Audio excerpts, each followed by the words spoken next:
ဒီမှာကြည့်ကြအောင်ပထမဆုံးကအားဆိုင်ပါအောင်ပေါ့ဒီအားဆိုင်ပါအောင်ဆိုတာနေရာတိုင်းမှာသုံးလို့ရတယ်ဘယ်နားမှာအားဆိုင်ခိုင်းစေချင်တာလဲထားပါတော့ကျတို့သပင်သွားလျှော်တယ်ခေါင်းသွားလျှော်တယ်ခေါင်းကိုလျှော်ရင်ကုတ်တယ်ပြီးတော့နှိပ်တယ်ဆိုရင်အားဆိုင်ပါအောင်ပြောလို့ရတယ်ဒါမှမဟုတ်အခြားတစ်နေရာမှာအားဆိုင်ပါအောင်ပြောခိုင်းချင်တယ်ဒီဟာကိုသုံးလို့ရတယ်เนาะအားဆိုင်ပါအောင်ပြောချင်ရင်在10点进အဲ့ဟောဒီမှာကြိုက်ကထပ်ပြီးတော့ထပ်၍ပေါ့နော်10နဲ့进နဲ့ပေါ့မှာ10进အတိတ်ပဲအားဆိုင်တာအားထုတ်ခိုင်းတာအားဆိုင်ခိုင်းတာအဲ့လိုအတိတ်ပဲเนาะတရားကတော့နည်းနည်းပေါ့အဲ့တော့ဒီမှာအတိအကျပြောမယ်နည်းနည်းတော့အားလေးထပ်ပြီးတော့စိုက်ပေးပါအောင်ပေါ့โอเคအဲ့လိုမျိုးလည်းပြောလို့ရတယ်နားလည်မလားနားလည်မယ်เนาะနောက်ထပ်ကဒီလောက်ဆိုရပြီလားဆိုတော့这样就可以了吗这样就可以了吗ဒီလောက်ဆိုရပြီလားဒီလိုမျိုးဆိုရပြီလားပေါ့အဲ့လိုပုံစံမျိုးပြောတာเนาะနောက်ထပ်ကထပ်ထည့်ပါအောင်ဆိုရင်再加点ထပ်ထည့်ပါအောင်ကထမင်းစားမယ်ဟင်းထမင်းထပ်ထည့်ပါအောင်ပြောလို့ရသလိုအားဆိုတာစိုက်ခိုင်းတယ်အားထပ်ထည့်ပါအောင်လေပြောတာမျိုးပြောလို့ရသလိုပြီးတော့နောက်ထပ် something ပေါ့ကွာထပ်ထည့်ပါအောင်ပြောချင်တယ်နေရာတွေအများကြီးမှာသုံးလို့ရတယ်ဒီရဲ့ထပ်ထည့်ပါအောင်ဆိုတာနားလေလားနားလေမယ်နော်နေရအများကြီးမှာအတုံးဝင်တယ်အကျုံးဝင်တယ်ပြောလို့ရတယ်နောက်ထပ်ငါနင့်ကိုဖြုတ်ပေးမယ်ဆိုရင်ကျတော့我给你取下来ခြေတို့ကအင်ဂျီဖြစ်စေတချို့ဆိုအဝတ်စမ်းပြီးတော့ဝတ်တယ်ဇစ်တွေပါလေတက်မရပြုတ်မရအဲ့လိုမျိုးဇစ်တက်ပေးတာဇစ်ဖြုတ်ပေးတာနေရာမှာလည်းပြောလို့ရတယ်လို့အင်ဂျီချွတ်ပေးတဲ့နေရာမှာလည်းပြောလို့ရတယ်ပြီးတော့ကျတော့လက်ဝတ်လက်စားတွေဝတ်ထားတဲ့နေရာမှာလည်းပြောလို့ရတယ်လို့နော်ပြီးတော့ကိုဒီချဲဆိုမျက်မှန်တက်တယ်မျက်မှန်တက်ချဲဟိုမျက်ခေါင်းလျှော်ရင်းနဲ့မျက်နှာဆေးမှဆိုရင်အဲ့ဆိုချဲကိုခေါင်းလျှော်ပေးတဲ့ညီမလေးရဲ့ချဲမျက်မှန်ဖြုတ်ပေးမှာโอเคအဲ့ဒါမှလည်းတော့သုံးလို့ရရပဲဒီဟာအဲ့လိုပဲကိုကကြိုက်တဲ့နေရာဖြုတ်ပေးမယ်ချွတ်ပေးမယ်ဆိုတဲ့နေရာတွေမှာသုံးလို့ရတယ်ဒီရဲ့ခြွေရှလိုက်ဆိုတဲ့အဓိပ္ပာယ်ကချွတ်တယ်ဖြုတ်တယ်နော်ပြီးတော့ကြတော့အေးပေါ့အင်ကြီးဆိုရင်ချွတ်တယ်ပေါ့ကဲနောက်ထပ်နာရင်နဲ့ငါပြောပါဆိုတော့じゃ疼就告诉我疼ကမလေး疼ကじゃခြေတော့နာတာပေါ့နော်就告诉我ငါ့ကိုပြောပြလက်ကောက်ဝတ်ပေးတာ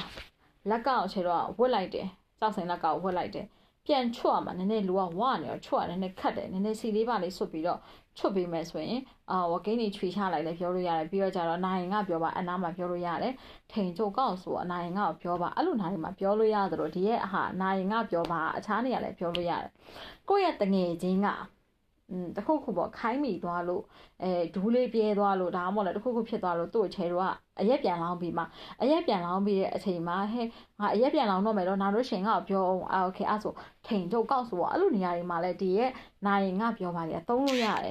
နော်ပြီးတော့ချဲတော့အခြားနေရာမှာပြောပြမယ်အခြားနေရာမှာဘယ်လိုလဲဆိုတဲ့အခါကျတော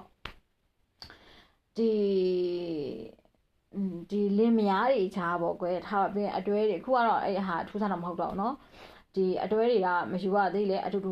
ချိန်နေကြရတယ်ရှိရပဲဆိုတော့เนาะချဲပုံမှန်လည်းမြင်အောင်ပြောပြတာအဲ့လိုနေတဲ့ဂရင်ပေါ်မှာနေတဲ့အခါမှာဟဲ့တယောက်နဲ့တယောက်နဲ့ဆက်ဆံတဲ့အချိန်မှာနားလို့ရှိရင်ပြောတော့ဘာညာတတကာပြောတဲ့နေရာမှာလဲထိန်တော့ကောက်ဆိုတော့သုံးလို့ရတာပဲညလုံးနဲ့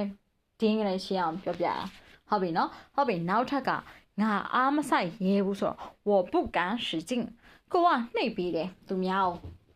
ကျမတိတ်မလေးအားမဆိုင်ရဲဘူးနားမှာဆိုလို့ဆိုလဲနေရမျိုးမှလည်းသုံးလို့ရတယ်ငါအားမဆိုင်ရဲဘူးပေါ့အဲ့တော့我不敢使劲ပေါ့ပြောလို့ရတယ်လို့နောက်ထပ်ကဒီနေရာမှာဆွတ်တာတော့အဲ့လိုပဲကတင်ပေါ်မှာနေတဲ့နေရာမှာပေါ့နော်ကျတို့က我不敢使劲ငါတိတ်အားမဆိုင်ရဲဘူးမင်းနားမှာဆိုလို့ဘာညာတတကအဲ့လိုမျိုးလဲသုံးလို့ရတယ်ပြီးတော့ကြာတော့ငါအားမဆိုင်ရေးကိုအခြားနေရာမှာသုံးချင်လဲသုံးလို့ရတယ်အများကြီးပဲနေရာတိုင်းမှာသုံးလို့ရတယ်ဒီစကားတွေကပြောချင်တာအချက်อ่ะเนาะနောက်ထပ်က